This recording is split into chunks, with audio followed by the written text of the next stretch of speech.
whole thing, but just like some of the options, in part for whoever was not able to join us on Monday, and then we'll pull down the screen share for reflections.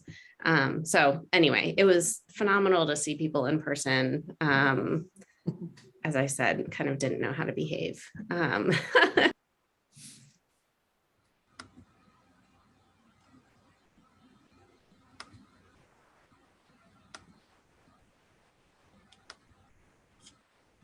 Did we lose Beth?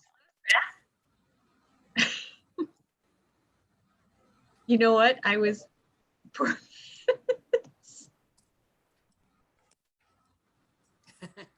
her in. Coming back. Sorry, Beth. I'm sorry. I dropped I off. think, you know what? Let's try that again. Okay. But you need to make me a co-host again or give me I do. sharing.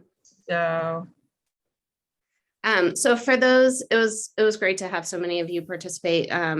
Just a quick refresh. So the childcare and early childhood education systems analysis is, clearly underway. We've talked about this as a committee, and that ELD is makes up part of that advisory committee. So that's where it.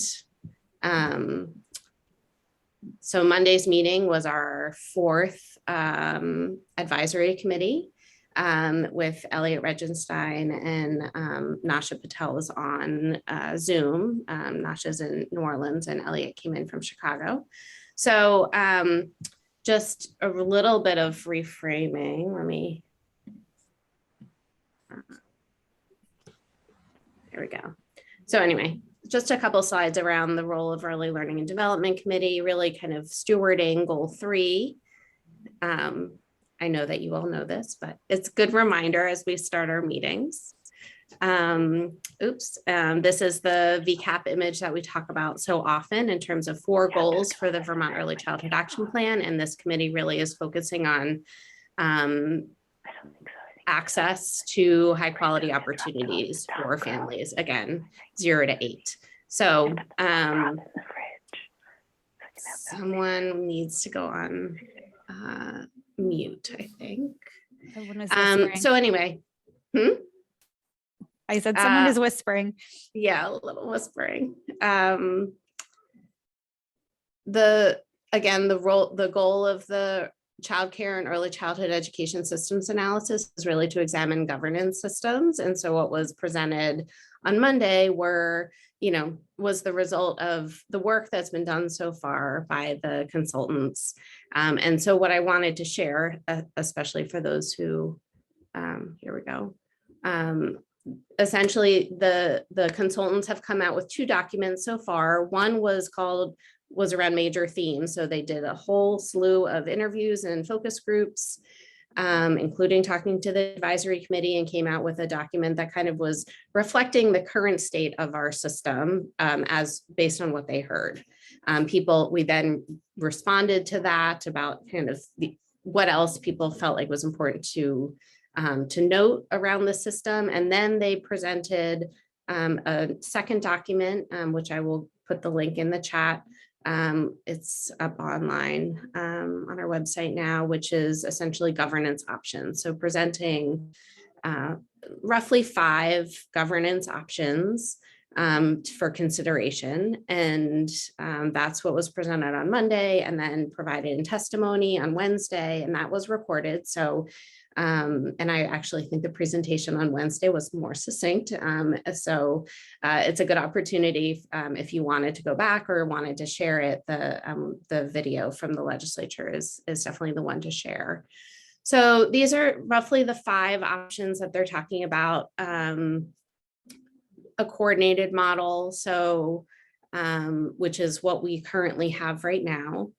A consolidated model where early childhood funding and functions are consolidated into an existing agency, so essentially either AHS or Agency of Education would be the consolidated models, or created, so a separate standalone kind of early childhood whatever agency type thing, which it has again, all of these models, they share different examples of how other states have gone about it, really making the point that there's no one right answer, right? It's a matter of context in each state, Vermont being particularly small, understanding that Vermont has a unique context. So these are, essentially another way to present what I just showed. So coordination could also occur, elevating an early childhood leader within the state context into the governor's office, consolidated, again, moving systems either into AHS or AOE, or creation, a standalone agency, or they shared an example of a hybrid model that they've used in Pennsylvania. So anyway, we just recognizing that many of us were together on Monday, and some of you who may have something to say, even if you weren't with us on Monday. And I will pull down these slides so we can see each other. I felt like it might be helpful for us to look at that again, and then would love reflections in terms of, and there will be a survey. I will say that suggestion was helpful. Just really thinking about, which model really do you feel like is something that, is something that you think we should really be considering? Alternatively, if that's a hard question to answer, are there things that are concerning that you don't want to see? So we'll just open it up for some reflections based on considerations of what was presented.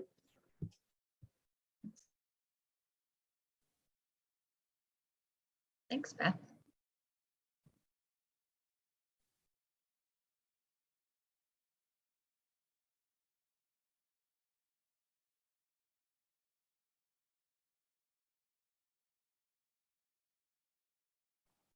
This is Holly. From Head Start. I don't have really any initial thoughts now. I'm still digesting it, but it's just my second meeting, and I wasn't involved on Monday. But I do appreciate the overview and the documents that were sent out, but I am eager to hear other people's thoughts.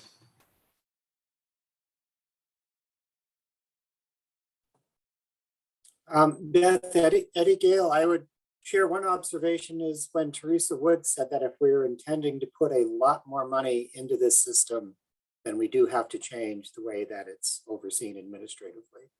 So from that standpoint, it seems like we need to move forward. I'm still a little concerned that it feels like the problems are we underfund the system and we may not have the talent or goodwill in place to make the system work, and structurally changing things doesn't have to be the problem, where that problem could still exist even if things are structurally changed.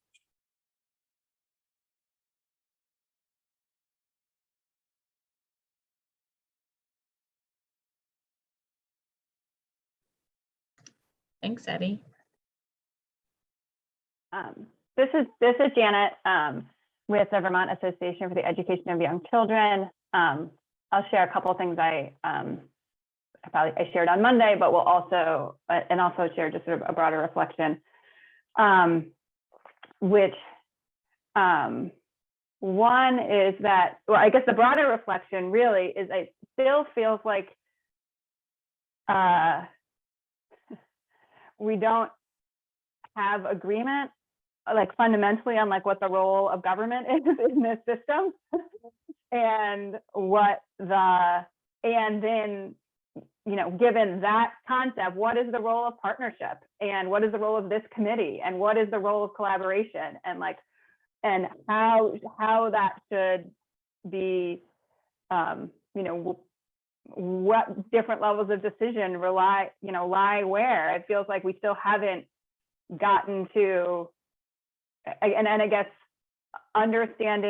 reaching agreement on that, to me feels like it really ties to the systems decisions. The other thing that I offered Monday was there are a number of states that do have like a independent board of childcare, sort of like we have a board of education, a state board of education.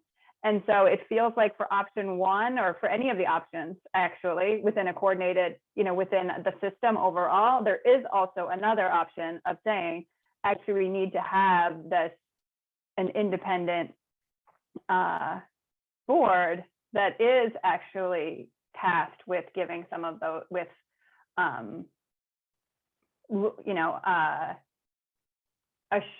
looking at the outcome measures that we want to achieve, and assessing if the decision, if the collective efforts of whatever bodies it is are actually achieving the things that we want to achieve for kids and families and for our state.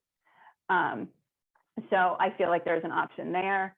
I do feel like there is a really big question about where is and it's tied to governance side of things, but the role of expertise and experience within early childhood education. And I say that as somebody who is not an early childhood educator, does not have degrees in this field, right? Everything I know I have learned through being a part of communities like this. And so I think that also feels like a really important decision, that is this just about sound bureaucracy, or is this about, a collaborative effort to create the outcomes we want for children? So those are some of my thoughts and reflections.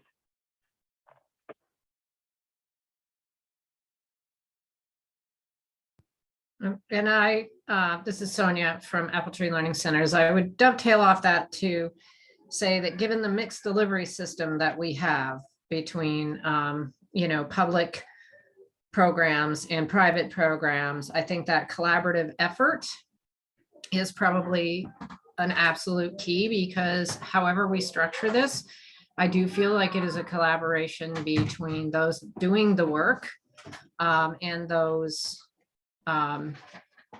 in the structure of the system helping to administer the pieces that surround our work. And I think that's going to be pivotal. And from everything I've heard from the field to date, I hear people leaning in that direction of really wanting to have that collaboration, so that pieces put into place and things that affect the day-to-day work are understood and created in ways that are actually things that can be put into practice in an efficient, effective way for all the families and children that we serve. So I shared that on Monday. I also shared, my thought that, I think the whole accountability and ability to collect data that informs the effectiveness of what we're doing is going to be key as well in the creation of this new system. And that ultimately our goal is always is that the system that is overseeing our work is based on high quality, equity, and access to the services for the folks that we're serving.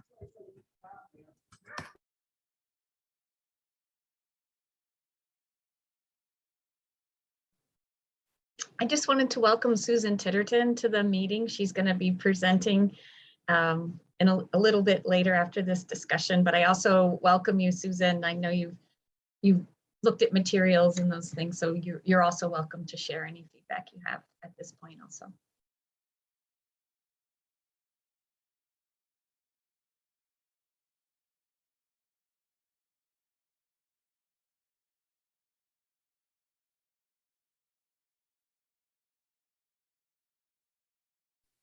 I know we have more thoughts about this.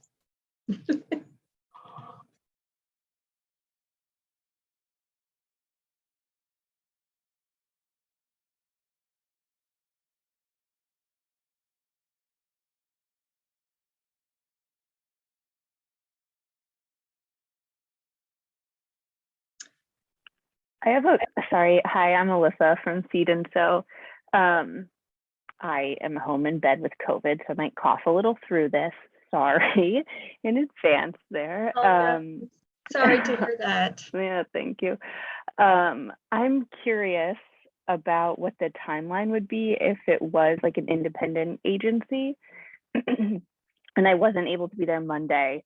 So maybe that was covered there, but what that would be and what it would look like, and if they spoke to like improving like sustainability and efficiencies in terms of distributing grant funds, et cetera, and serving folks on the ground, if it was an independent agency.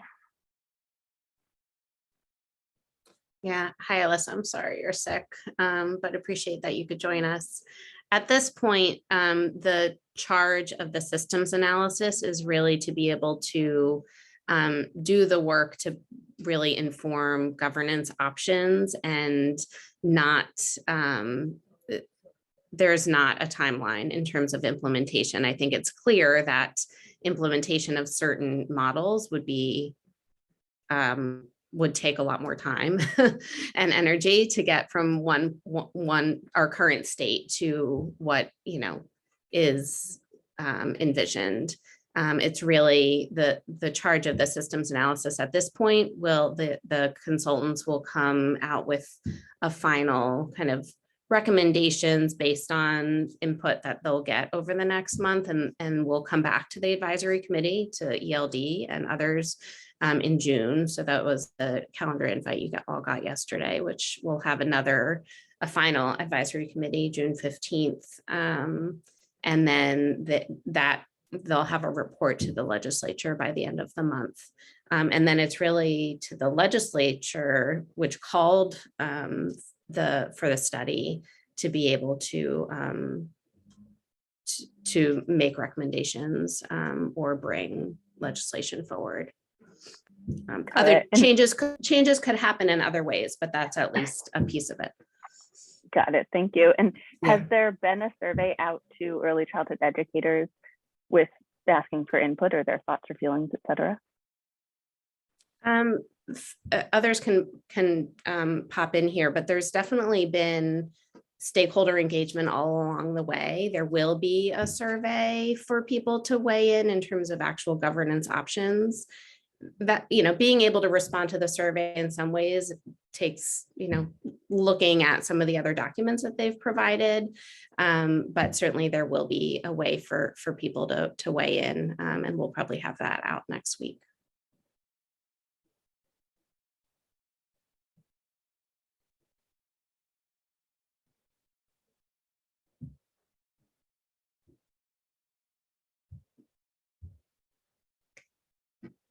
I think the other thing that's fascinating to consider is, you know, based on the kind of work that the consultants have done around major themes, you know, like being able to kind of capture and mirror what they heard as some of the greatest challenges of our system. I think it's always really fascinating for us to consider what can we learn from that, regardless of what type of kind of very large scale governance changes may happen. So I think that's also something for this committee to consider, is coming back to some of that and really reflecting on, yeah, you know, there's some things that need policy change to enact, and there are other things that might not require that level of change. So Beth, don't know I if have there's a any- question for you. Did they gather any information specific to other states that are making these changes, and that we could like take a look at? I mean, states that are similar to Vermont in their process of moving this forward. Yes, I mean, in many ways, that's why these consultants were hired, is that they've done work. So Nasha was in the Agency of Education in Louisiana when they went through a consolidated model and placed early childhood in AOE, and she was part of that work. She's also involved in some of the systems work in Colorado that she referenced in testimony yesterday, which was really, really helpful for her to respond to. So, and Elliot, certainly in talking with him, is involved in other states. So, and I think they would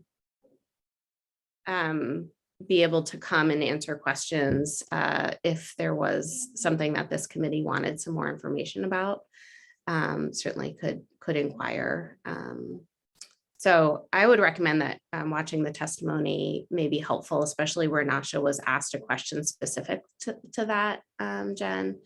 And she responded with some of those ideas.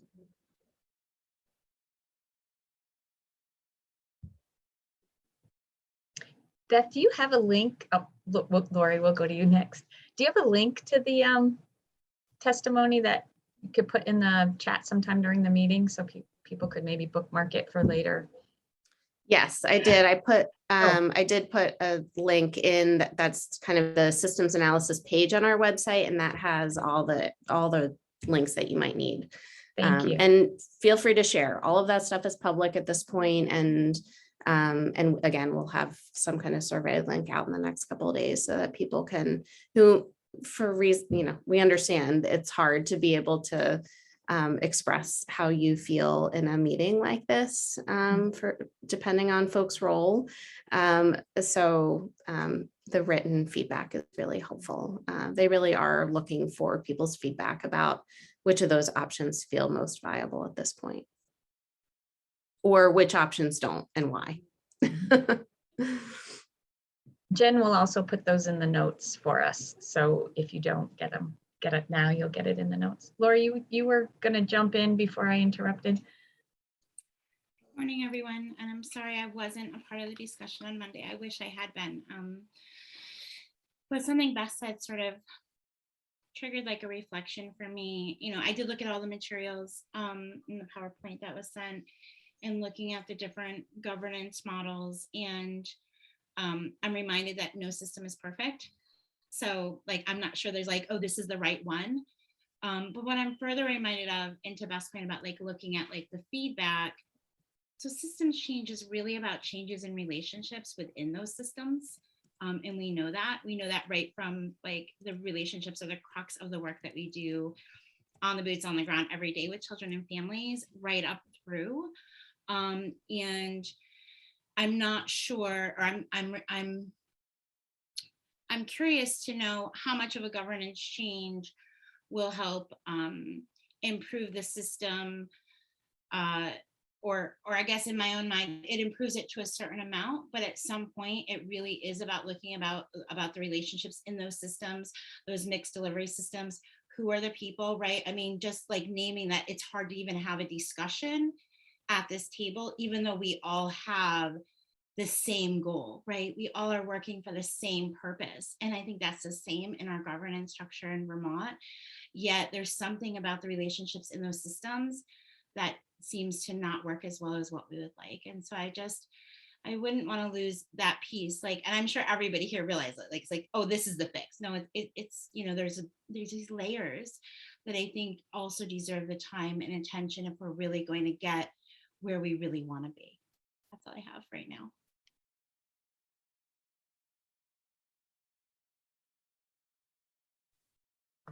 Thank you for sharing that, Lori. That was really well said and captured. Completely agree with that.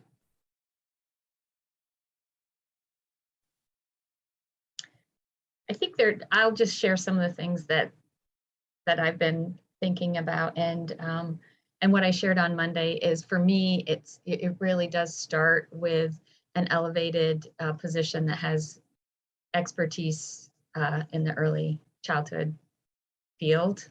I think that's just foundational, that's really important. And number two is really the engagement of the individuals doing the work with the young children and their families is really essential. I'm part of a few learning communities that are nationwide, and there's some of these states that we're reading about that are doing these, these really wonderful things that aren't really going that way because they didn't really start with engagement of the field, and they they misunderstood what might be the best direction to go, or so I really that's a lesson that I'm learning from my engagement with other states that are doing great work and moving ahead in really great ways, that even the best intentions aren't going to give us the outcomes we want if we're really not engaging and leaning on those that are experts in the field doing the work and have that direct contact with the children and families. And really we need to put children and families at the center of whatever system, and that it's whatever direction we go in. Like, as Elliot said, there's going to be people that are unhappy, 100%, because and we just got to keep coming back to it's about the children and families at the center, and can we achieve our goal to meet their needs and put that as our priority.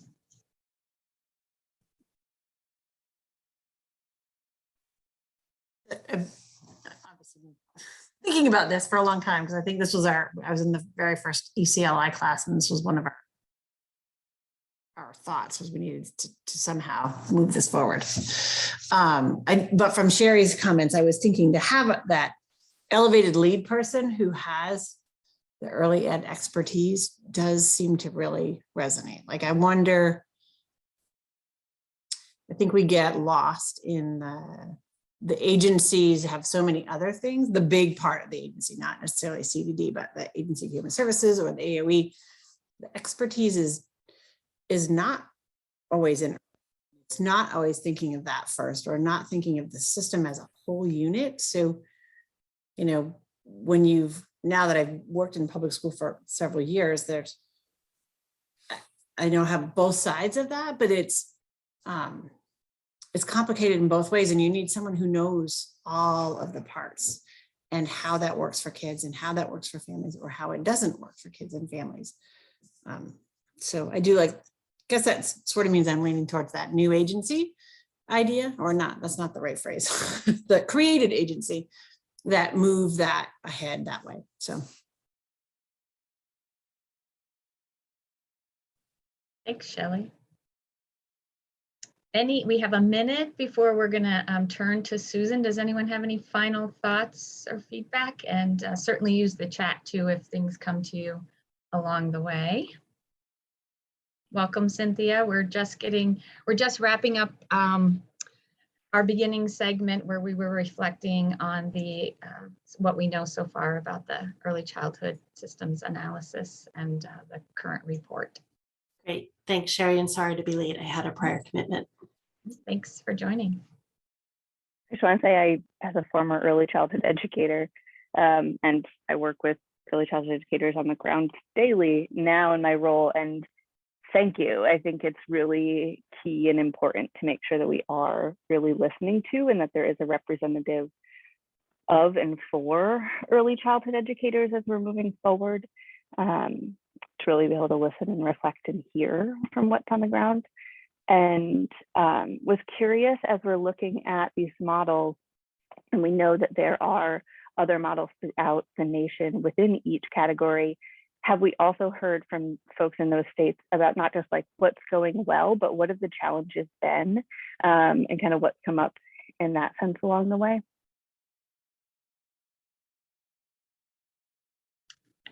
You know, for sure, the consultants that were hired for this are really well informed with that and shared some of that information. And I'm sure we'll learn more about that along the way, but you know, there definitely is challenges there's no perfect model. There's challenges to each of them, is what we learned on Monday. And there's always a period of transition that's really, really tough to get through as you're, you know, making that change and headed in the direction that you want to go. So, and I think there's more to learn yeah, go ahead, Beth. No, and I think the other thing is that it's also fascinating to talk to people in other states, which we've done. And I know some of our agency partners have done connections through the consultants. So yeah, I think it's a great question and suggestion, and something that we definitely are leaning into. And then other states are contacting us because they're saying, you're 2 years ahead of us. So what can we learn? So it is really nice to be able to do that, and leaning on some of our kind of the national, through some of the other kind of national and federal grants that we've had, to be able to build those connections with other states. Great, thank you, everyone.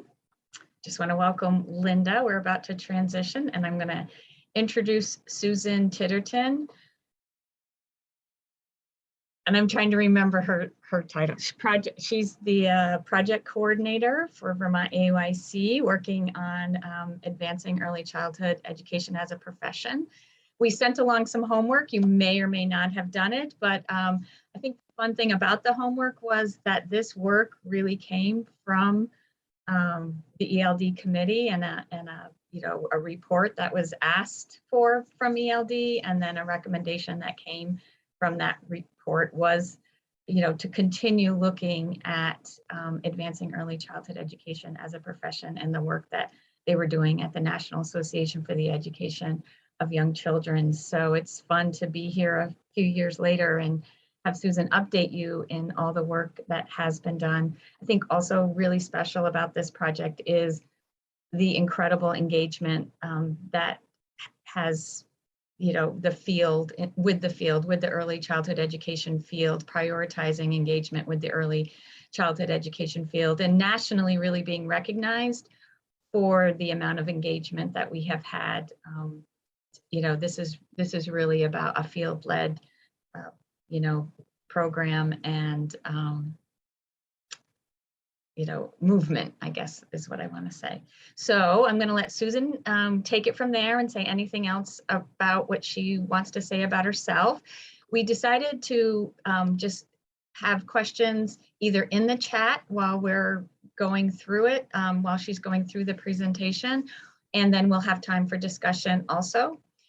So if you have a question, put it in the chat, and if it's something that I feel I need to interrupt Susan for, I will. If it feels like there's a misunderstanding of something she said or it's leading us on the wrong track, I'll interrupt, but otherwise we'll get to the discussion part after. So thanks, Susan, and I'll give it to you.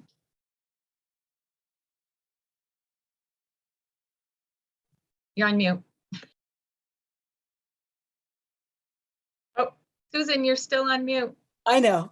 Oh. I was just thinking maybe I could mime the whole thing. I'm really excited to be here, and I was just thinking this was a long time ago, this March 2017, which was when this started with the ELD, and that's part of what I wanted to just ground us in. I don't think the room was full. There were a lot of people there, and I think looking around this particular group, I don't see many of the same faces. So it's just interesting to think about how much change and turnover there's been in the system since then. So I put together a slide deck I'm going to kind of walk you through, and it's got a lot in it. I hope that, well, I'm excited to share this with you. Let's see, I just have to find it first. I never know how to do this. There we go. And there we go. This actually even predated the meeting with the ELD in 2017. It started with, there was this big book that was published in 2015, Transforming the Workforce for Children Birth through Age 8, a Unifying Foundation. And that connected with some work we were doing at the time, trying to figure out if Vermont had the right professional development system.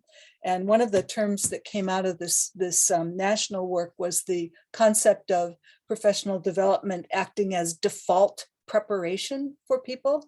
And I did interviews with a whole bunch of stakeholders, and the general consensus was that Vermont did not have the right professional development system, but there was very little agreement about what it should look like. So it's like, okay, now what do we do? One of the interviewees said, you really ought to take a look at the work that Stacy Goffin's doing. She's a national researcher, and she's been looking at early childhood education as a profession. And so that's really what led into this meeting with the ELD, was kind of spinning off of that, that particular piece of work, looking at the professional development system. So whoever was there, not many of you, saw a recorded presentation by Stacy and then reacted to what excited them and what worried them about the notion of becoming a profession. And we had a proposal for the ELD at the time that we would put a study group together that would kind of explore this. And interestingly enough, Lori Metcalf and Sherry, I think you were both on that first study group. So the ELD was, their curiosity was piqued, and they said, sure, we think that's a great idea. Why don't you go ahead and do that?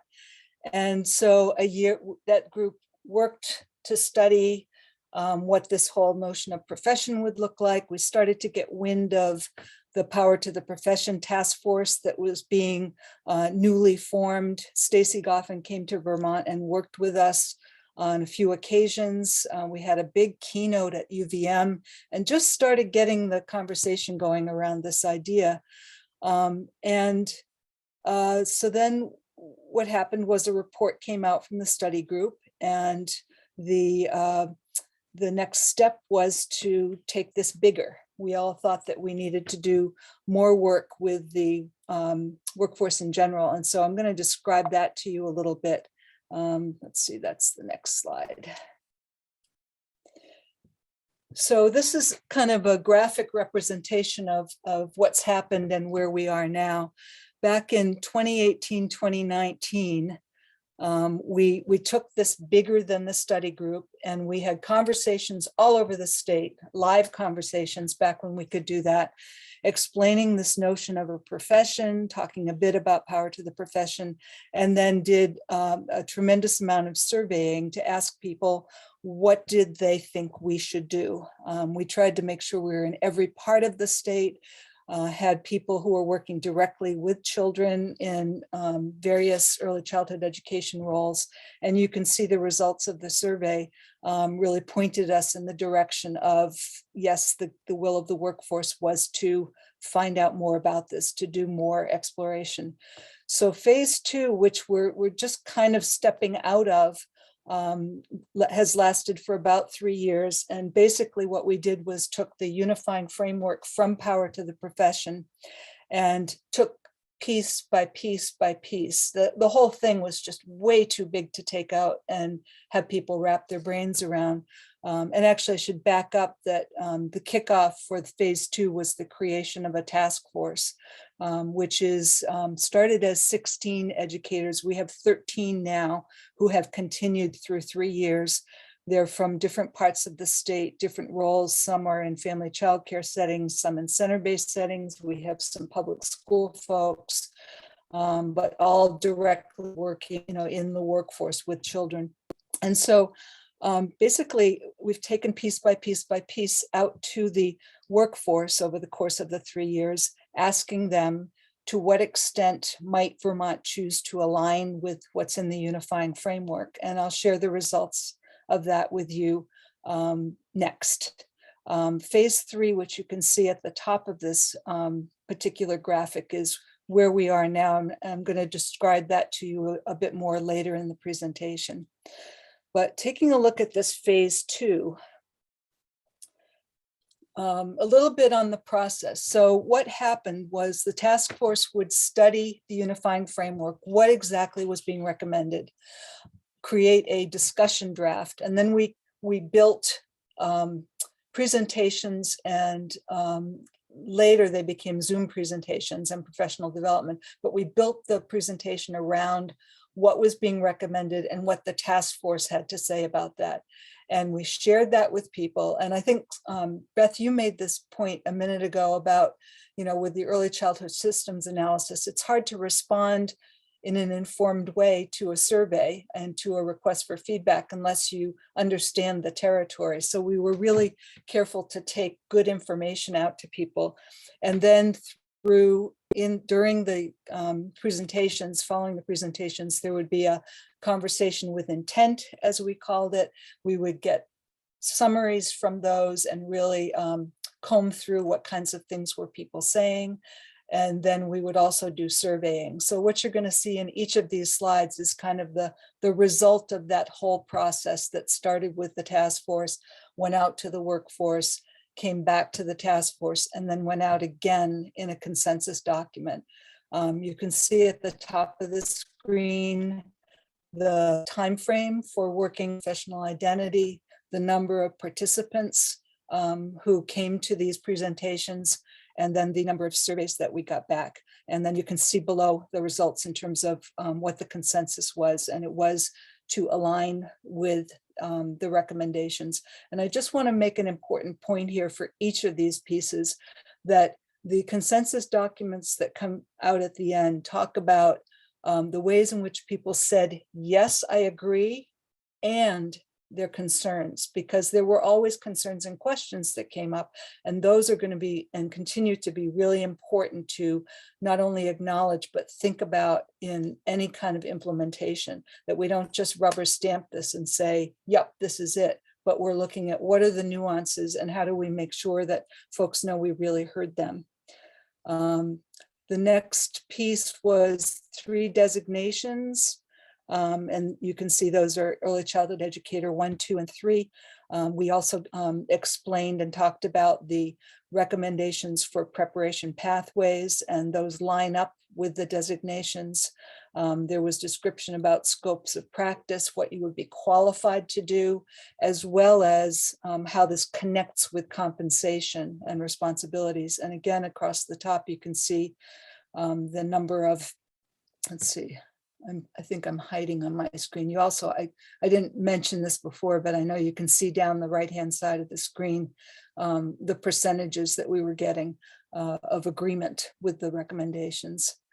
The next piece we took out was professional compensation. Again, you can see the time frame, the number of participants, the survey. We had very good response rates on these surveys. My understanding is usually if you get 30%, you're doing well, and we were hitting over 50% in many cases. And this was about what should be the principles for how compensation is structured, was this piece.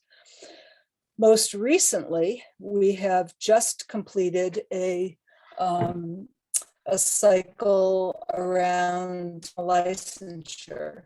And so I'm going to show you a little bit of the information that we took out. Again, this came right from the unifying framework, which was recommending these steps to licensure: that individuals would have completed an approved preparation program in early childhood education, including required field experiences, that there would be a national assessment to demonstrate competency, and then there would be a process to gain a license to practice from a state board. Now, think about this as all future, like where we're headed towards.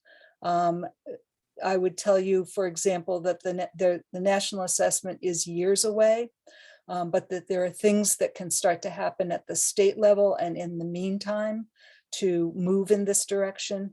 There's something else I wanted to say about this.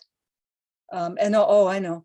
And the other thing that's come up right from the beginning is anxiety and concern and questions about what happens with the current workforce.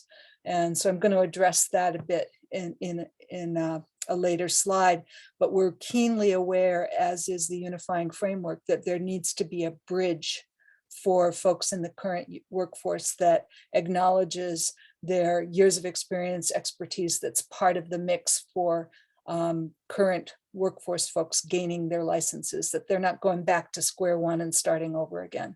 That was really important. The task force, as they studied professional licensure and before it went out to the workforce, I asked them to predict, what do you think we'll hear? And so you can see some of the predictions in terms of things they thought that folks in the workforce would be excited about, places where there would be concerns and significant questions, and then kind of a middle ground of maybe a little of both. And I would say they were pretty spot on with some of these predictions in terms of what we heard from the workforce. And then just looking at, I'm not showing you this, run this video, but I wanted to just make the point that we've had some really multi-pronged ways to do outreach. And so embedded in each of these sessions, these presentations, we usually have a piece of video that does a wonderful job of kind of explaining the territory. And then those are posted permanently on the Vermont EYC website, because we want to make sure that people have access to this information, even if they couldn't make a presentation. So you can watch this later, but I'm not going to show it right now because I think it would take too much of our time.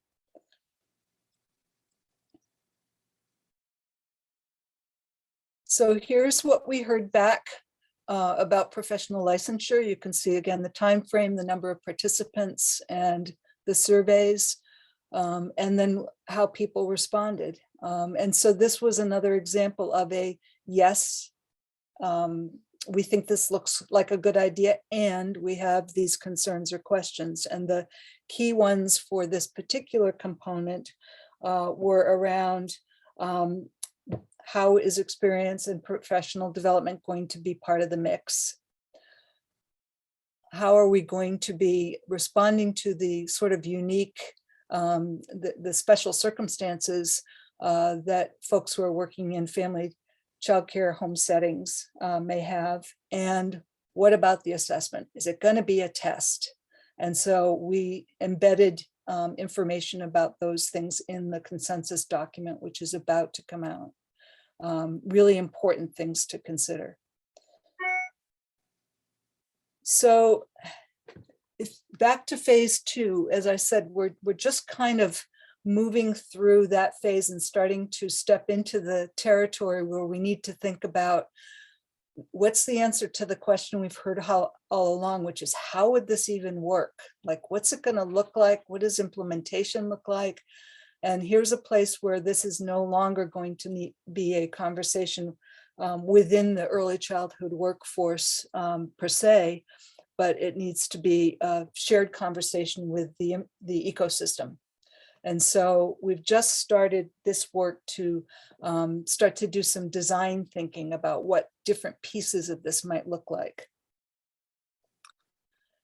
And as we make this shift, and this comes right from the unifying framework, we want to make sure that there is a good collaboration and partnership.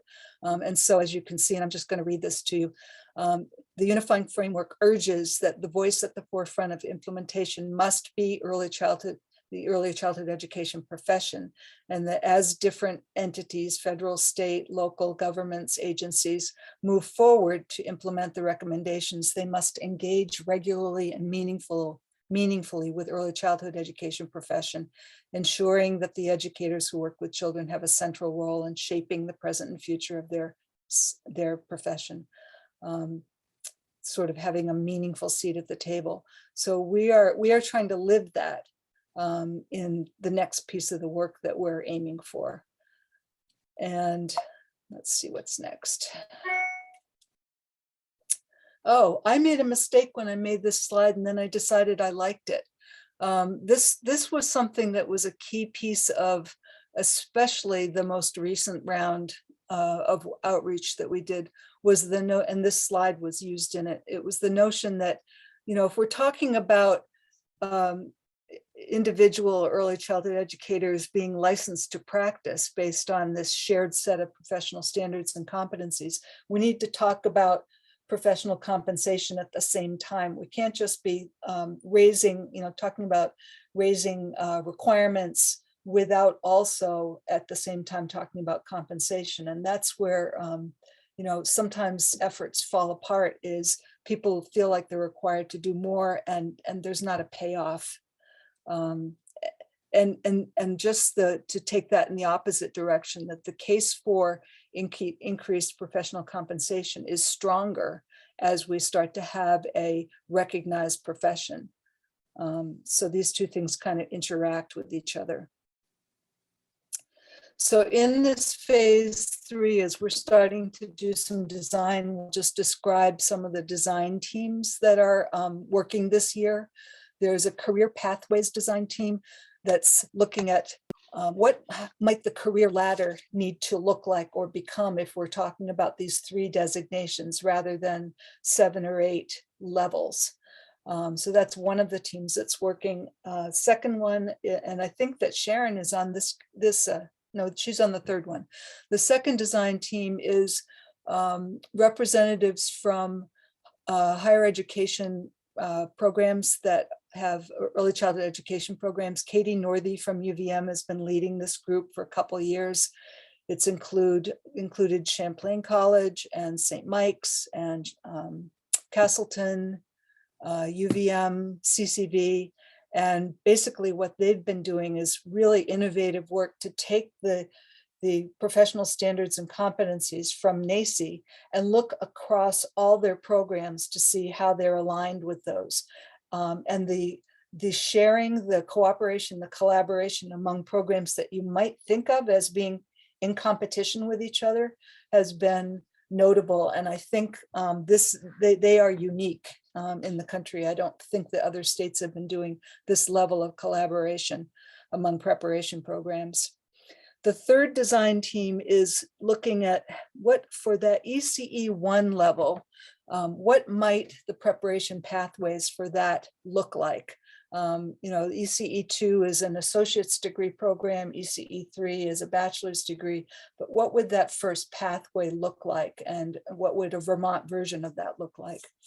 The fourth team is doing a wage study, which I think they're now morphing into calling it a compensation study. They're doing that kind of design work, and Sherry is on that team as well as Janet McLaughlin, who's here today. And then the last one that I'm going to tell you a little bit more about is the bridge design team, which is the task force is working on that. And you remember that question of what happens for folks who are in the current workforce?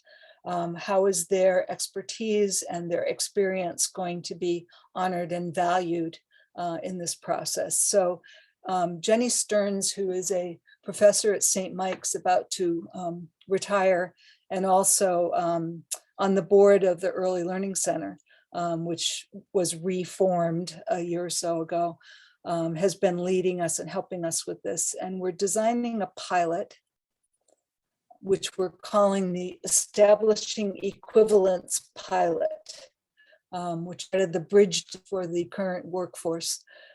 This is something that was named in the unifying framework as an important piece of implementation to be thinking about, to honor their experience and expertise. And so we're designing a process to do that. And we want to not only try it out, but we've got to be thinking about how do we take this to scale in the future?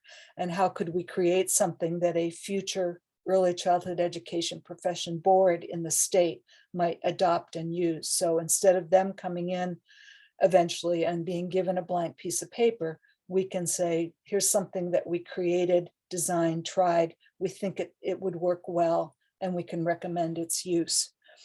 So what's that going to look like? First of all, that's happening. We've started working on the draft design of it, and we'll be working on that through fall of this year. And step one was to gather data from pilot participants. So we have data from 95 participants, 95 early childhood educators around the state. I'll just show you what that looks like.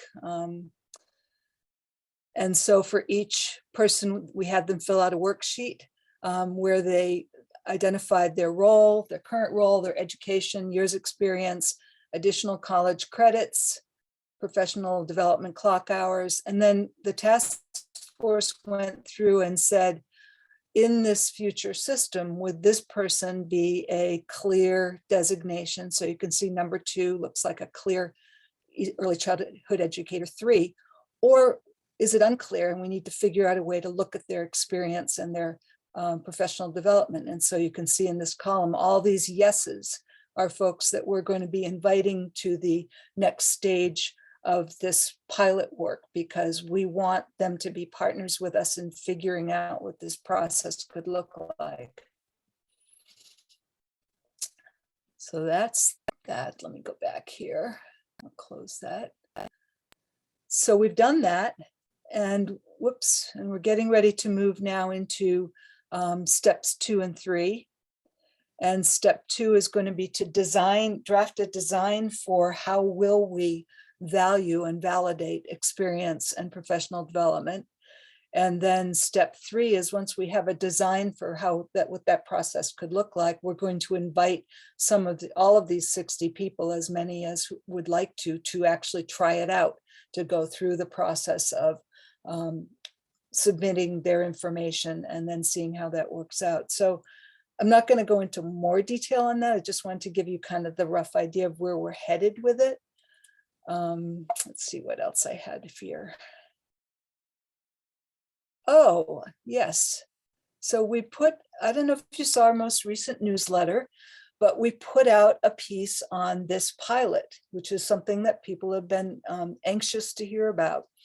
And it got 100 clicks pretty quickly after it was put out in the newsletter, and engendered some Facebook exchanges. So this was one of the exchanges that our communications consultant was tracking, just to see, what some of the chatter and conversation was about this.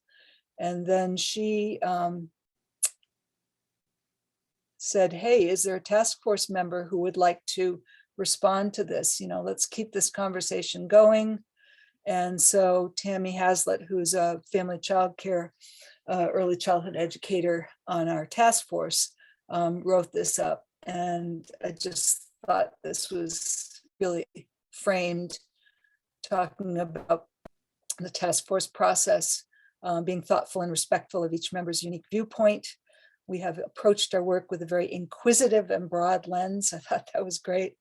We know and have actively acknowledged every step of the way that even with all our collective experiences, we still need the help of our peers in the workforce to advance as a recognized profession, which includes a process for professional licensure. So, you get the sense of just this dialogue having multiple feedback loops.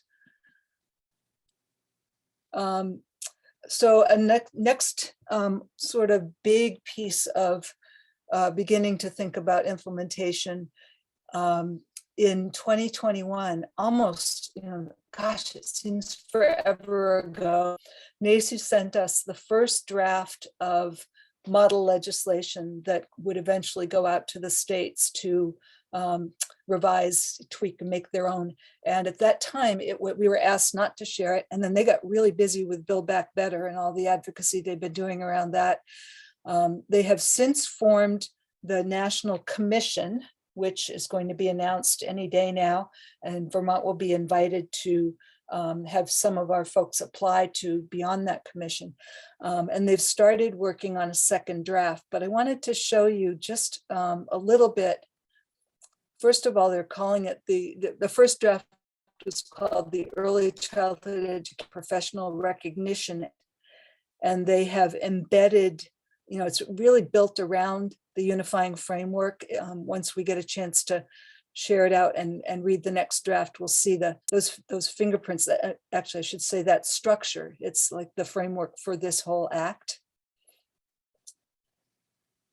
And then just to give you a sense of how comprehensive their thinking has been, just full of contents, and the way that we are already positioned to work with this, in that, we've already talked with the workforce about the notion of hiring licensed early childhood educators, increasing compensation, the name of the profession, role and responsibility of the profession, scopes of practice.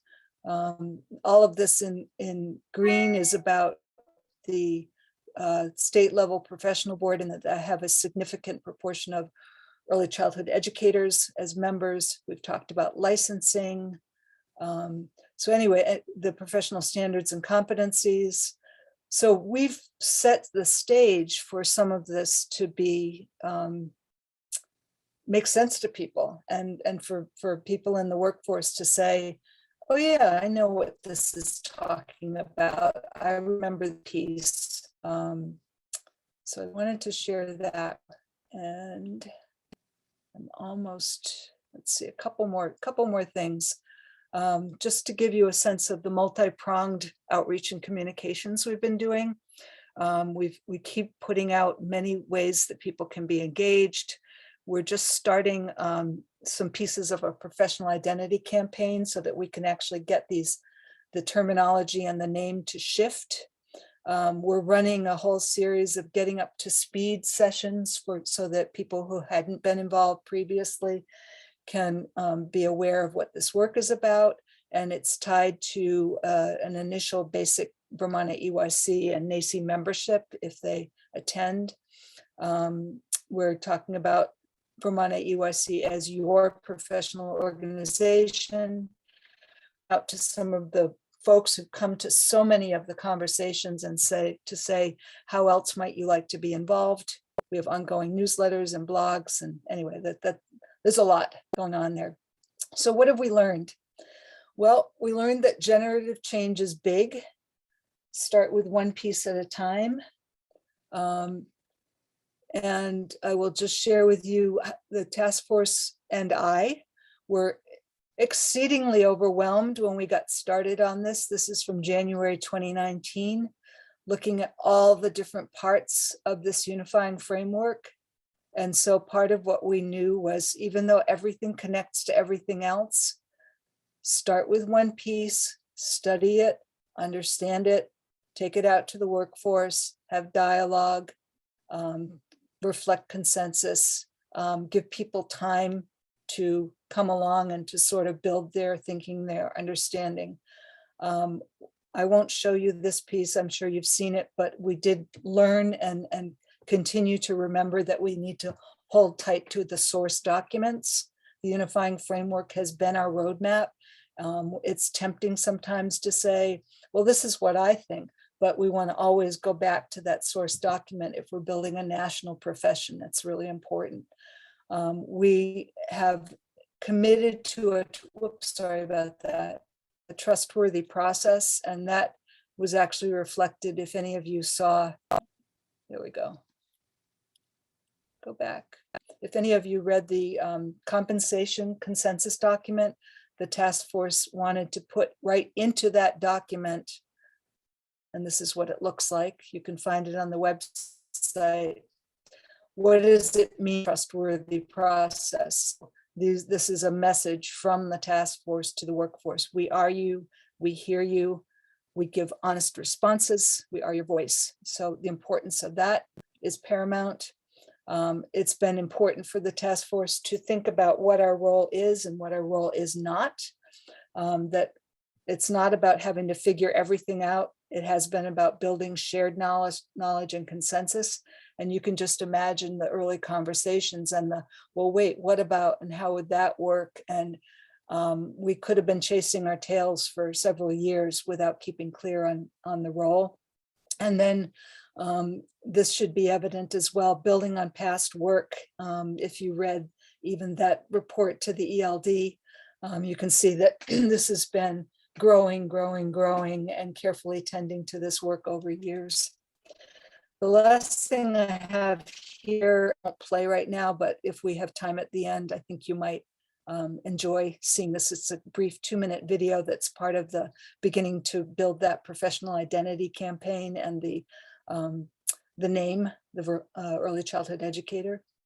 But I'm going to stop there and stop sharing the slides and turn it over to you, Sherry, and hope that that was a good overview. Thank you, Susan. That was a good overview. And I do want to recognize that among this group, there are people that are more familiar with the work than others. And we tried to kind of start in a middle place and send along some homework that would help bring some people up to speed, but we know everyone's busy. So please feel free to, like, if anything is not clear, if that jumping off point was sort of like way ahead where you are in this work, just want to encourage you to ask questions, as well as sort of at this point, you know, what questions do you have? What thoughts do you have? Sort of anything that comes to mind as you think about this work moving forward. This is really serious work. It's, you know, it's has a lot of momentum, and as you can see, we're moving ahead and looking at legislation and other aspects of this work that will make it part of our infrastructure. So it is a great opportunity to ask questions and share some thoughts with us right now, as some of you are early childhood educators who have been engaged in this work, and others of you are stakeholders that are part of the ecosystem that Susan referred to.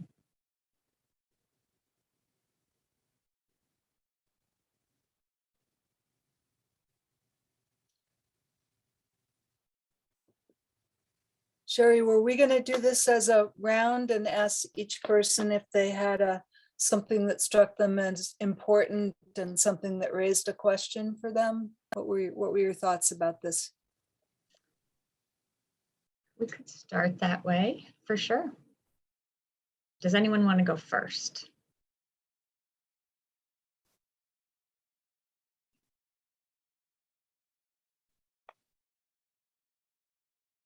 You're going to have to call on I know. someone.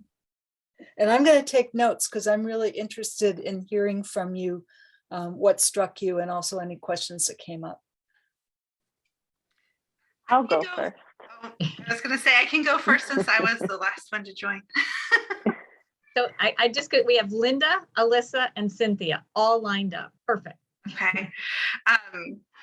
This all excites me, and I think at one of those very first meetings we had in Middlebury in the basement of some building, I was like kind of I was kind of the one that was like, let's do it. This is so exciting. And other people kind of were looking at me. I think this is so exciting. I worry about, I guess it's not worry, I just wonder how the process will unfold around the licensing piece. Hiring has been so hard. So to envision a world where we have to hire people who already have a license in place is a little scary, because there's not a lot of those. Right now, there wouldn't be a lot of those people out there. So I wonder about that process and what that looks like and how we would have to build up a system to make that a reality. I'm really, really curious and excited to see the compensation work and what that's going to look like. Yeah, but overall, I'm really excited about it. And I've all of the videos, all of the materials have just been really great. And it's been fun to kind of watch it all unfold. And I would say those are my two kind of biggest wonders and curiosities at this point. Thanks, Linda. And I'm sorry I didn't name you as being on that very first work group. Of course. Yeah, I was very pregnant and now my daughter is going off to kindergarten and I can't believe that that work was 5 years ago. Kind of crazy. Thanks, Linda. Alyssa? Hi. I'm super jazzed about this. I have a master's in early childhood and I taught early ed prior to moving to Vermont. And then when we moved back to Vermont, I could no longer afford to teach here. And so this fires me up. I think it's crucial for us moving the workforce forward, and especially when my hub was an infant toddler, and looking at, I love that you noted there would not be pay differentiation among age groups. And I'm really curious to see how the compensation wage component rolls out in terms of looking at comps for like K through second grade. Is that what we're looking at? Like what, I guess I would like to learn more about that. Mm-hmm. And I love how thoughtful you have been about folks who have been in the field working without a degree and have so much value and knowledge and wisdom to bring to the field, and making sure we bring everyone forward in this. Mm-hmm. And I'm hopeful that it'll really help in hiring. Are we looking also, and maybe you mentioned this and I missed it, but looking at scholarship programs for folks to get degrees in early ed? And if so, would we be looking at, like, then if you stayed in Vermont and worked birth to 5 for X number of years, like, we would do pay matching or anything like that. Like what are we looking at there? Great question.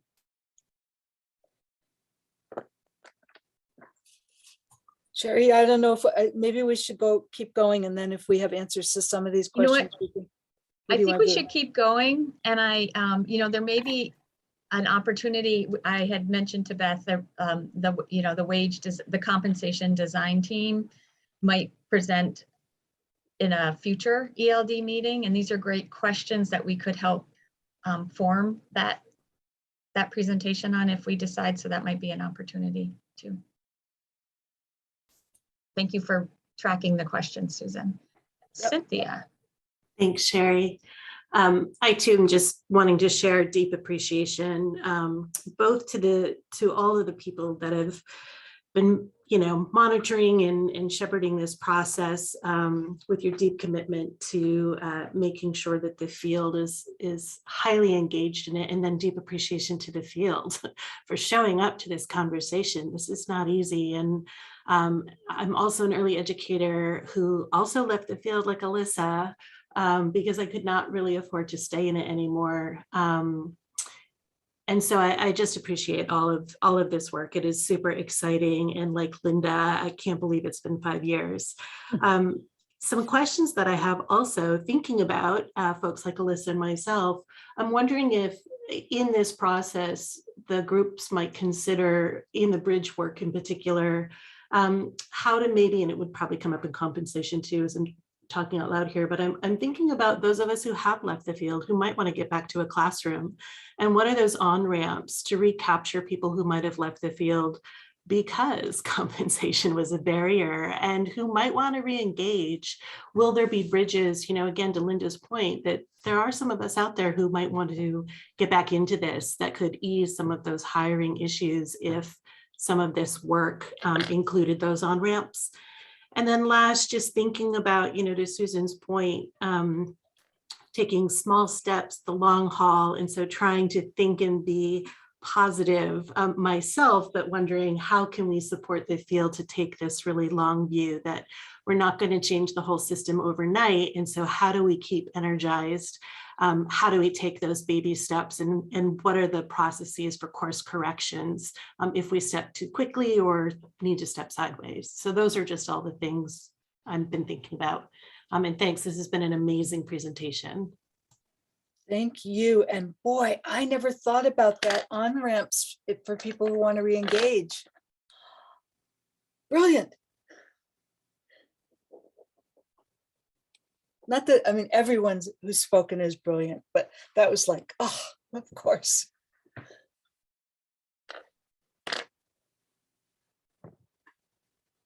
Sherry, you want to call on some more people? Yes, Sonia? Thank you. Yeah, so I too think a lot. That was great, by the way, Susan.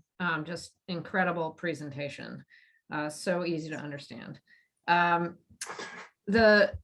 really am starting to think a lot about the bridge as these other pieces are coming into play.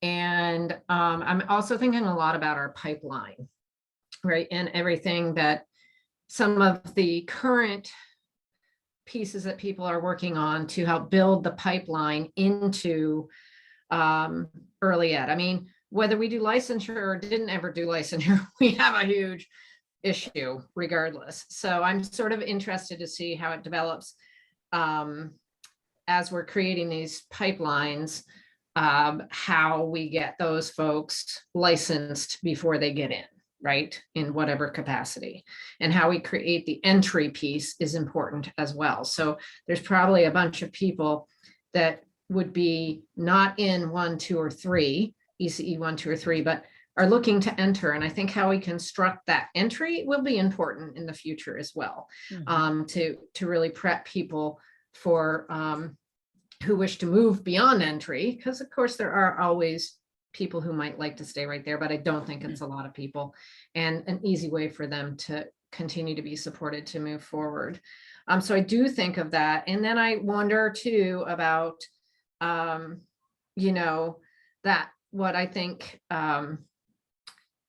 Linda said, is something with regards to like how with hiring, right? And the difficulty with hiring and what's going to happen in the interim. And again, this is all under the bridge piece, right? Like what's going to happen? Is there like a 2-year time frame for people to get, you know what I mean? Like what's going to happen? So I feel like there's stuff we can do from now to then as we continue to build the pipeline. And then I think there's things that while I'm so excited about all this, everybody here knows that, those are the few things that I just wonder and think about.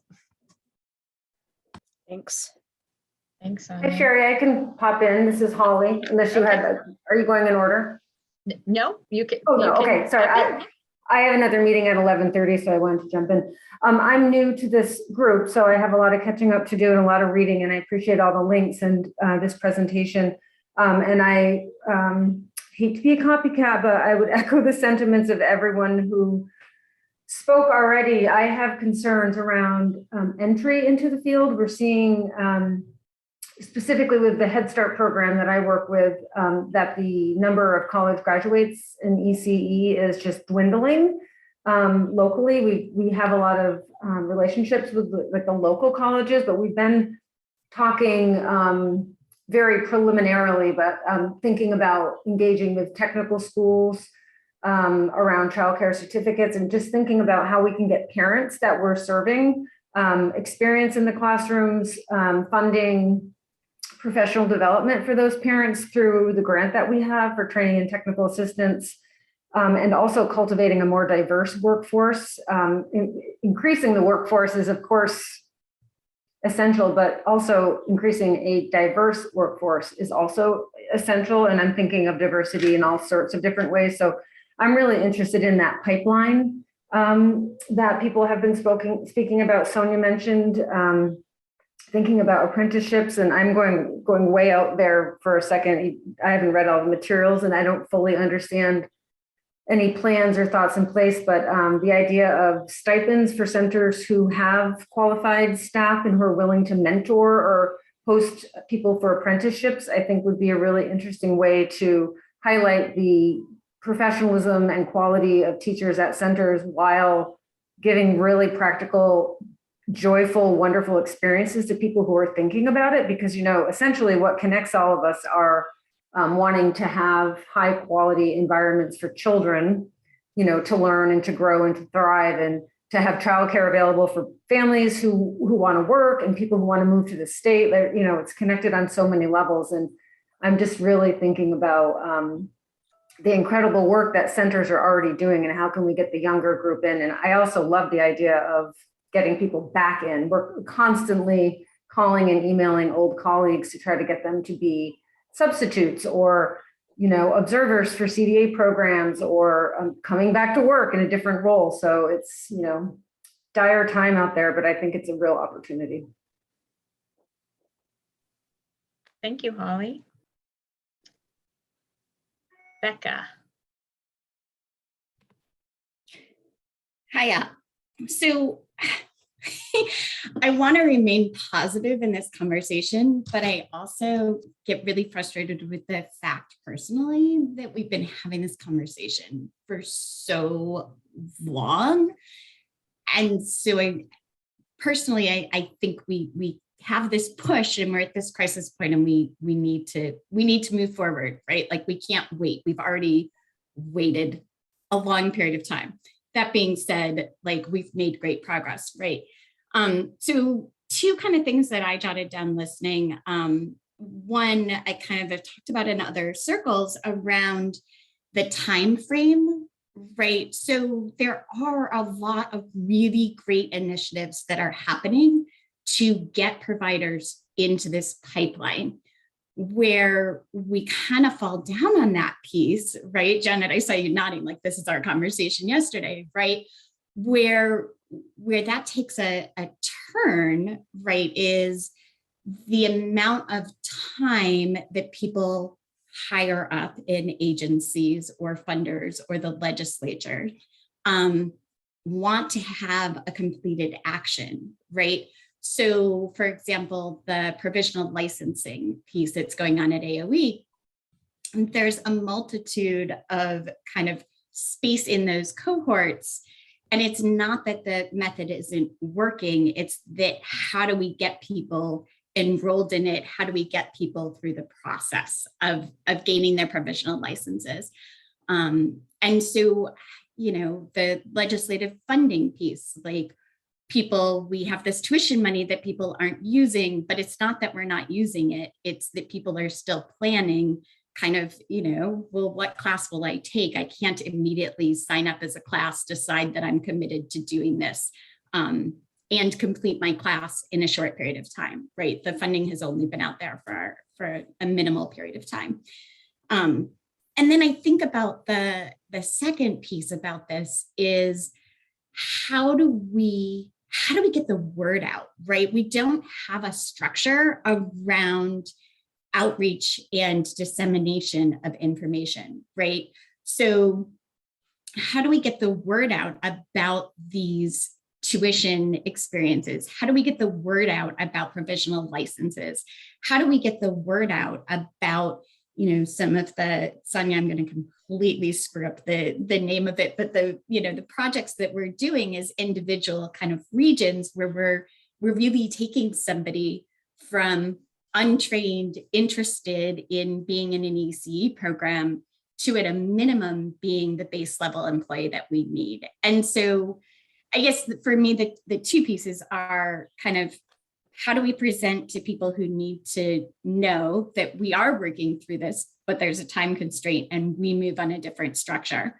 And how do we get the word out about all the awesome things that are happening? That's my like 2 or 3 cents, maybe $1. Thanks, Becca.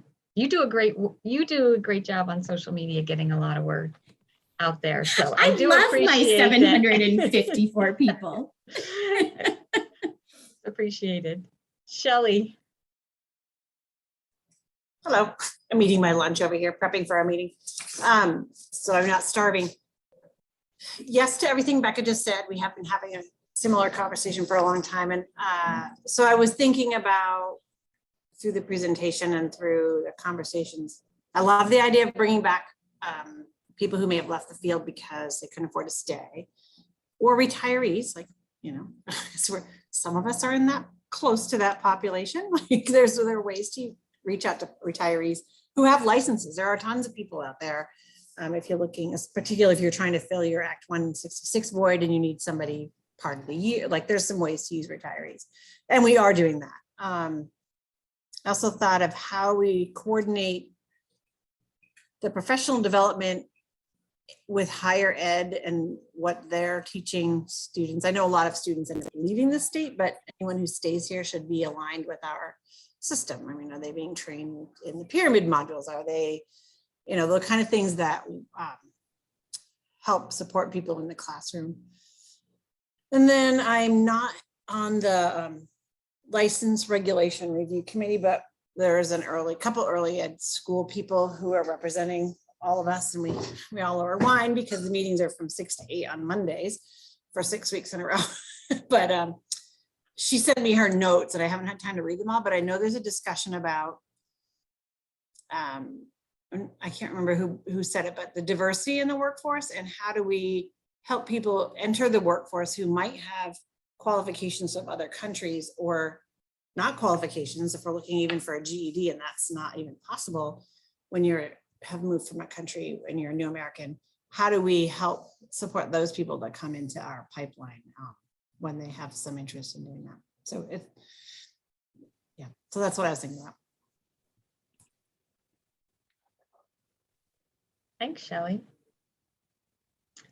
Any other, we are going to watch the 2-minute video. Does anyone else want to have some feedback before we shift topics after the video? All right, Susan, if you want to pull that up.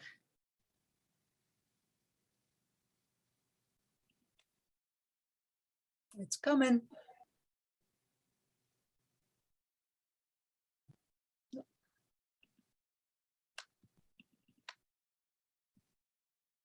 Let's see.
I give great credit to a communications consultant who happens to be my daughter-in-law, Katie Titterton, who put that together.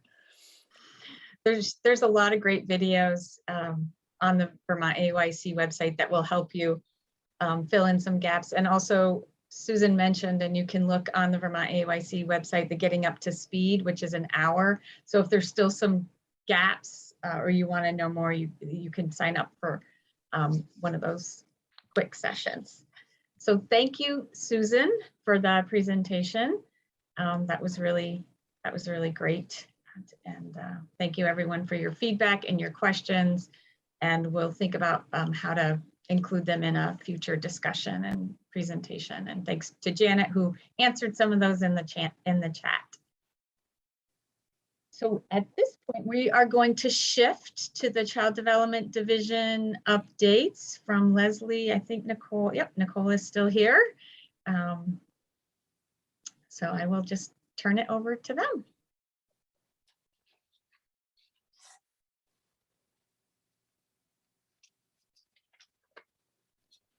Sure. Trying to make sure all my windows are up. I think that where we really wanted to focus today was on the STARS communication that went out on April 1st. I'm looking at the agenda to make sure that I'm not missing other things here. Okay, so yeah, I think we just wanted to focus really on that communication that went out. For folks who didn't see it or perhaps don't remember what is in it, we talked about the revision period that we are going into for the STARS program, which will start on July 1st officially of this year, which is where the contracted work that is currently done will come in-house to CDD. And really this work is starting now though. So part of the systems team, which is Lynn Robbins and Amy Bolger, are putting together a work group, which will consist of, if you're familiar with the regulation revision work, it will be a survey that will go out to all provider types seeking volunteers for this work group. And then the work group will be put together, and then that work will start in May.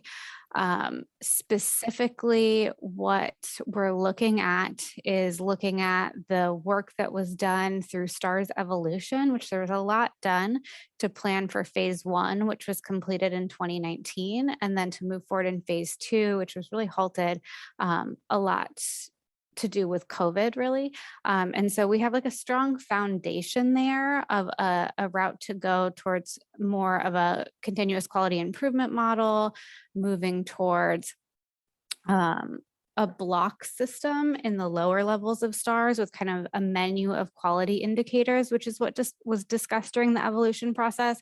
And so what we're really going to need the work group to do, and all providers to provide stakeholder feedback on this, is to look at the block system, look at these levels, and to look at the menu of quality indicators and make sure that we are establishing a program that really works for providers, that gets at our goals here, right? Which is to focus on child outcomes, to focus on continuous quality improvement. And then the other piece of this is introducing a coaching and mentoring component to the STARS program. So right now, technical assistance is provided through Mary Johnson Children's Center for completing the application and for learning about assessment tools and for requesting an in-person observation and assessment. But there's not necessarily an ongoing mentoring component where programs can work with someone on their continuous quality improvement to develop goals, to be able to work on specific parts of STARS, to look at the quality indicators that they may want to introduce to their program. So we don't really have that component, and we are working to introduce that. And that'll also be work that we'll be doing within that work group. We will be giving regular updates via our listserv and tables like this. I'm trying not to go through the communication verbatim because I know that you all have probably seen it. So I just want to touch on some high level points and then open it up for questions. Also, once we go through the work group process and we determine kind of an overall program structure that we feel is best for Vermont, then there's the formal promulgation process that we would go through, where we would be updating the STARS standards to be reflective of the revised program. And that would also require us to look at the Act 166 rules, specifically around pre-K and how that relates to STARS. So other pieces, I'll ask Leslie and Sherry specifically because they were both on STARS oversight. Other pieces that I should specifically touch on before I open up for questions. I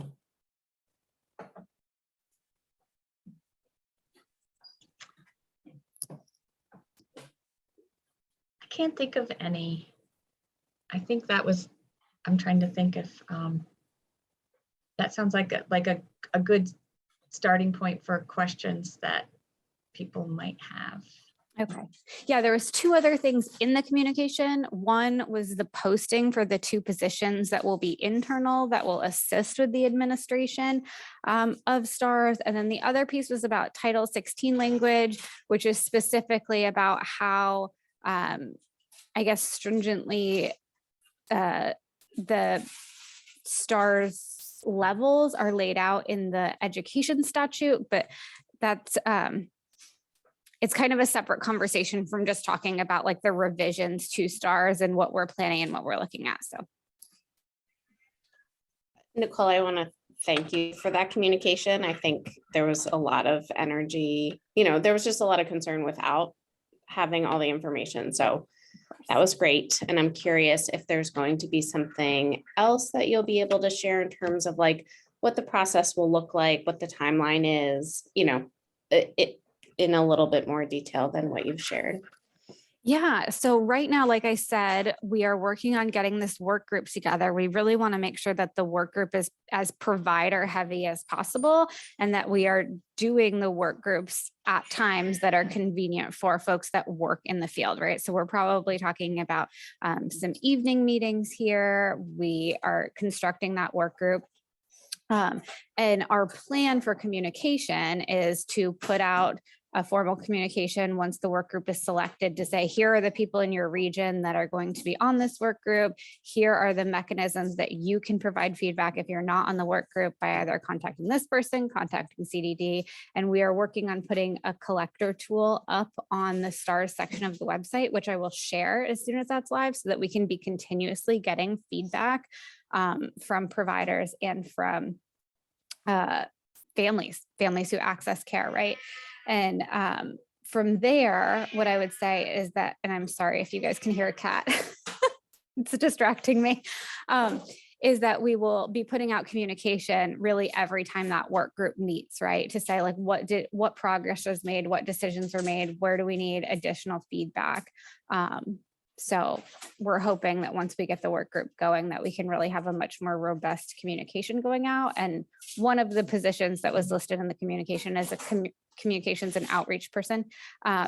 So that will also be very helpful to add to our team so that we can have more consistent communication going out. As far as the timeline, right now, we're really working on trying to have a seamless transition for providers so that while the work is done in-house, they're not going to see much of a shift as far as requesting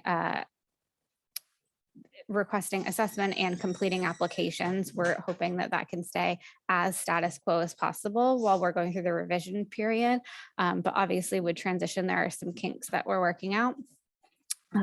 From there, the work groups will run. We will develop a timeline for the formal promulgation, which also, includes separate public comment periods outside of this. And our hope is to have full implementation and rollout start July 1st, 2023. The work group will also be helping us develop a training plan and a marketing and outreach plan for providers. So that's not established yet, but that is our general outline right now.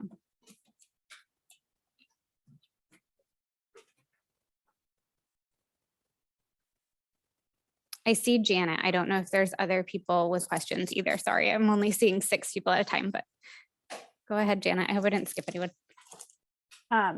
Thanks, Nicole.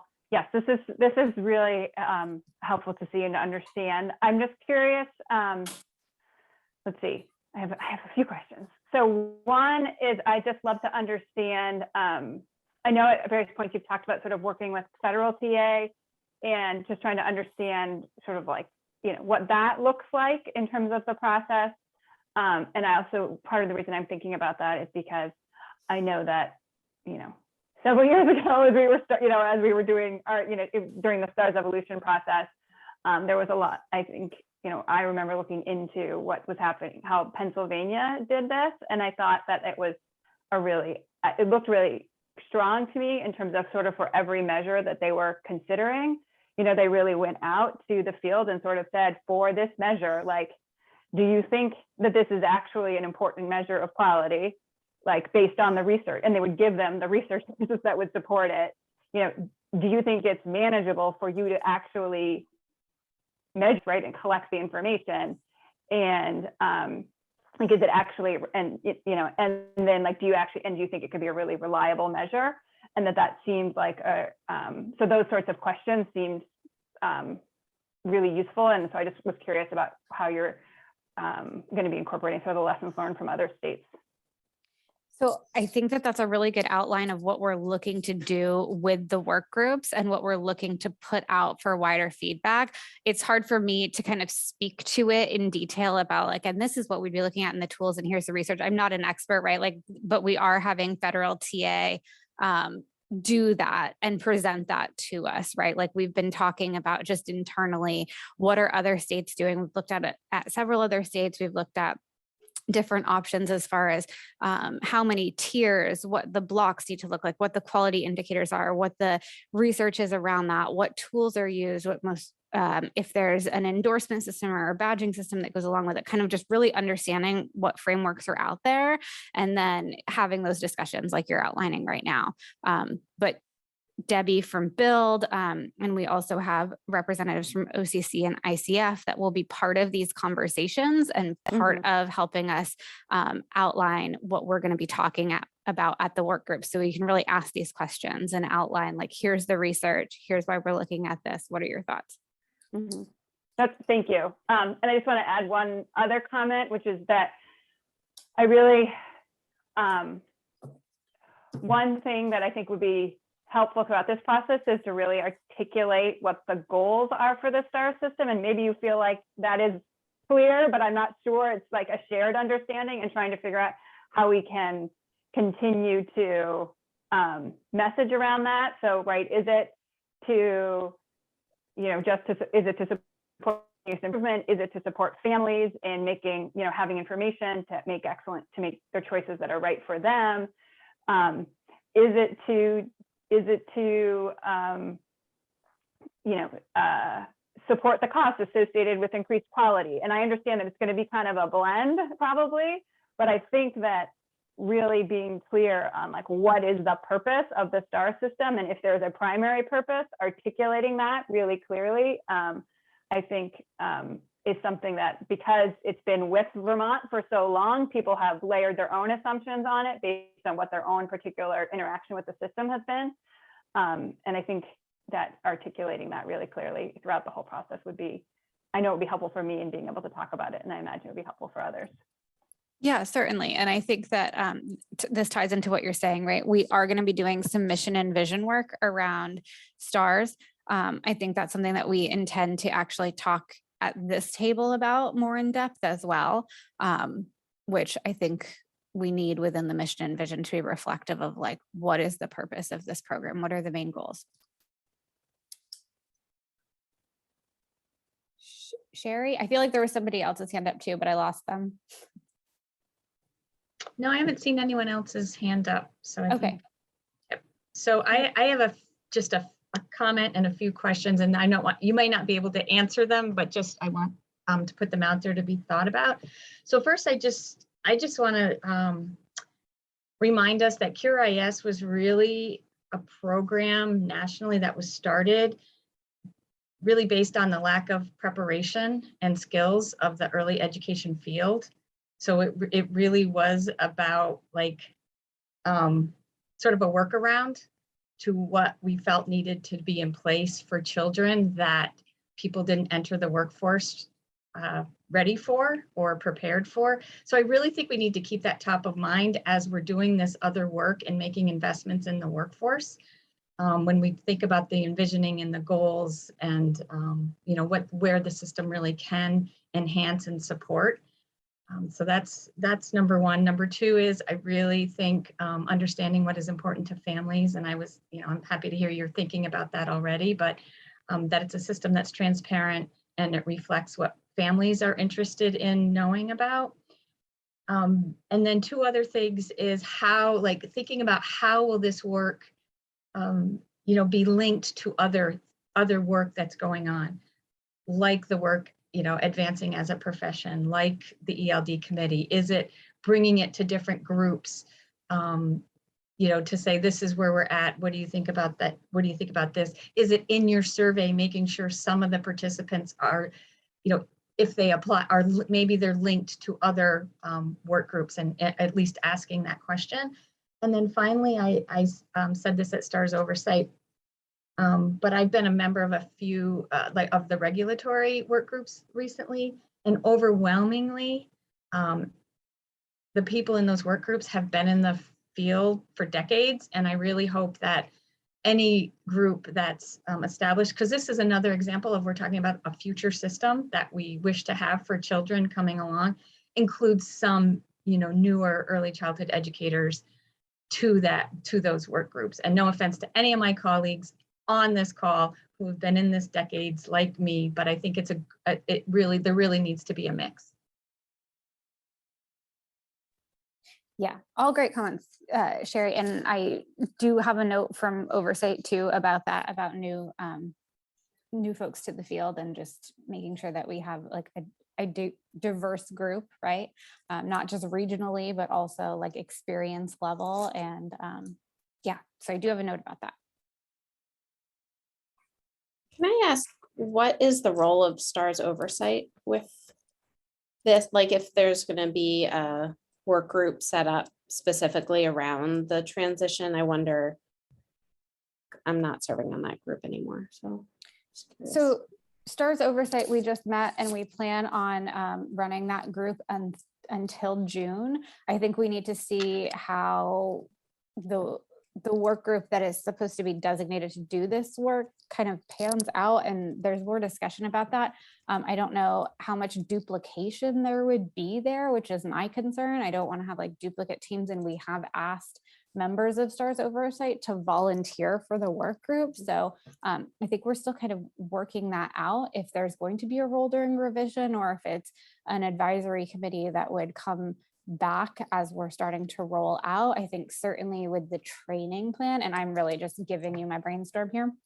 I think certainly with the training plan and needing to have a pretty robust structure in place for making sure that providers understand any new tools that come into play and all of the changes, and really understand what that means for them and what this transition looks like. I think there's a place for STARS oversight in that. I just don't know exactly what the outline of that is yet.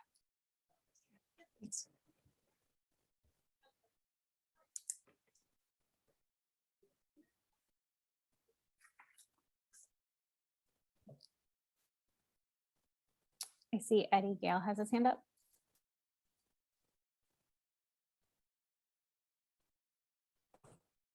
Thanks, Nicole. Eddie Gale with the A.D. Henderson Foundation, and we've been a long time observer of STARS. The very first ones when the program was wondering, are there two different things going on here? One of which is reassessing STARS, and is the other bringing the program in-house to the Child Development Division? Or are they both necessarily linked? Sorry, it was cutting out a little bit. I don't know if it's my sorry. computer or your, but I think I got the question. So there's a couple things happening simultaneously. One, we are bringing some of the administration in-house. We are also looking at the standards that that are the rules for STARS to determine if any of those need to be shifted to move the program into more of a continuous quality improvement program. So we're working at that. The intention is not to, at the end of this, have the full program in-house. There is still intention to use work groups to work on this and determine which components would be best to be contracted with partners again. And I think that, you know, first conversation, and this may change, that the that long-term assessments and the mentors and coaches will likely be a function of partners. I don't know exactly how it will all pan out, if we will put the application processing back out or not, but the intent is to revise the program, keep it functioning kind of as it is, as best we can in-house through the revision period, and then to determine kind of the best structure for the revised program. Does that answer your question? It does. I think just the limited information I have is that there was something called a pause period for the coming year, and that just sort of caught me by surprise as a way of doing business, that you could either pause things for a year or you can kind of keep them in play while things are changing. Right. And so I think specifically the pause that we've talked about is when we're talking about in-person observation, and we are just kind of working out what that's going to look like through the revision period. We have partners that do that work right now, and establishing how those relationships can be maintained through the revision process is something that we're working on and hope to have a final answer on before July 1st, so that we can really be giving the field concrete information about who to contact and how to do those in-person observations. And we're going to try to make sure that any pause in that is minimal. That being said, like recent numbers for those in-person observations, I think the last time we checked, it was like 3 a month. So it's not like a huge change to what most programs, are used to. So it's still a work in progress, but we hope to have more concrete answers by July 1st. Okay, thanks. Mm-hmm.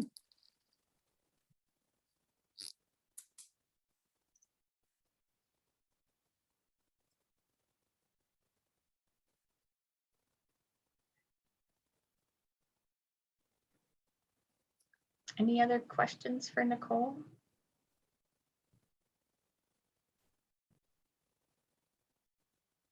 Great. I think we're set for today's meeting. Our next meeting is in May, second, whatever day that is, the second Thursday in May. I feel like, is it the 10th? I don't know.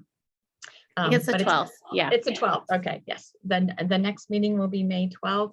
You should have also gotten an invite in June to the Early Childhood Systems Analysis meeting, which I think there'll be a final draft report at that time. So you should have gotten that invite if you're wondering about that.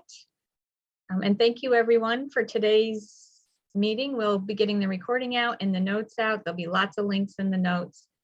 Put a plug in for Vermont AOIC proposals for their annual in-person conference coming up in October.